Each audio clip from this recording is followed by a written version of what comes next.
Assalamu alaikum everyone, barkanmu da warhaka, sunana Maryam. Yau insha Allahu zan nuna muku yadda za ku creating homepage so yadda za ku creating ɗin shi. So da farko dai za ka yi login a wordpress dashboard ɗinka, idan ka yi login kun ga zai kawo mu a nan dashboard. So daga nan ƙasa ga inda aka sa pages, to inda aka sa pages sai ka je add new, tunda sabo ne za ka yi wannan, za ka yi creating, kana clicking add new zai ɗauke ka ya kai ka inda za ka yi adding.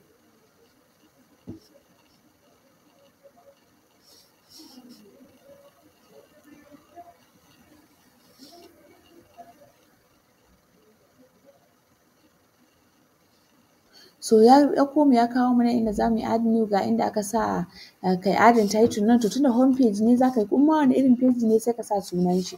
Kana sa sunan shi ka zo nan ƙasa, ba ruwanka da sa wannan description ɗin tunda page ne za ka yi creating, sai ka dudduba nan wurin ka cire title, ka zo title settings ɗin nan kana iya ka latsa shi ka sa new, idan ka sanya sai ka yi publishing ɗin shi.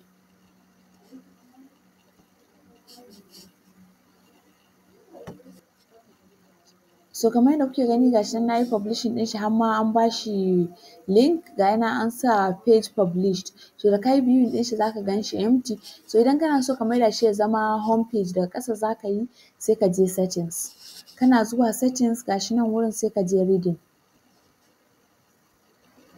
So kamar yadda kuke gani ga ni na zo settings, na zo reading. So by default za ka ga settings ɗin a haka, an sa aka ce your home page displays, za a sa your latest post. So in kana so ka sanya wancan page da kai create ya zama shine home page ɗinka, duk wanda ya yi loading website ɗinka misali matapop.org shi zai gani ka yi design ɗin shi haka. So sai ka maida shi aesthetic website ɗin nan, kana clicking ɗin shi wa'innan za su fito. To nan inda aka sa home page ɗin nan sai ka yi clicking. Abin da ya sanya kuka ga wannan home page ɗin saboda already ina da dama na yi design ɗin website ɗina. So next idan ka tashi sai ka yi selecting, ka ga kai ba ka da wannan home ɗin, so sai ka yi selecting wanda ka yi creating. Kana selecting sai ka zo nan ƙasa sai ka sa save changes, nan wurin ga shi nan. So kamar yadda kuke gani ga shi nan an sa settings saved. Da na yi haɗa page ɗin ya kamata a ce na nuna muku shi a browser, so amma me ku idan kun yi publishing page ɗin ku duba ku ga yanda yake sannan ku ga home page ɗinku. Amma idan kun gama kun zo nan settings kun canza aesthetic page kun sa home page, idan kuka duba za ku gani, misali ga waɗanda suka san website ɗina na matapop.org, idan na je na yi wannan zan yi viewing ɗin site ɗin yanzu ku gani, da wancan za ku ga yana da design amma yanzu wannan babu, saboda me na canza home page ɗin.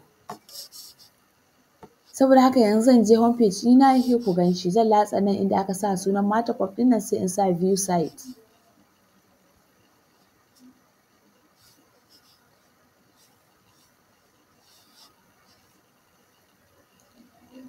So kamar yadda kuke gani ga shi nan ya zo, amma me za ku gan shi blank kawai daga header sai footer. Wannan shine page ɗin da na creating, amma me da zan koma wancan page ɗin da na yi wanda asali yake kan website ɗina, da za ku ga design da komai da rubuce-rubucen da na yi. So wannan shine, yanzu wannan in kana so ka yi design ɗin shi kawai za ka sa edit with Elementor ne, amma abin da ya sa za ka ga edit with Elementor saboda na yi installing plugin ɗin Elementor a cikin website ɗin. So wannan shine yadda za ka creating home page. Next insha Allahu za mu ga yadda za mu yi editing ɗin shi da Elementor. Na gode ƙwarai da jimirin sauraro, sai wani lokacin Allah ya yarda.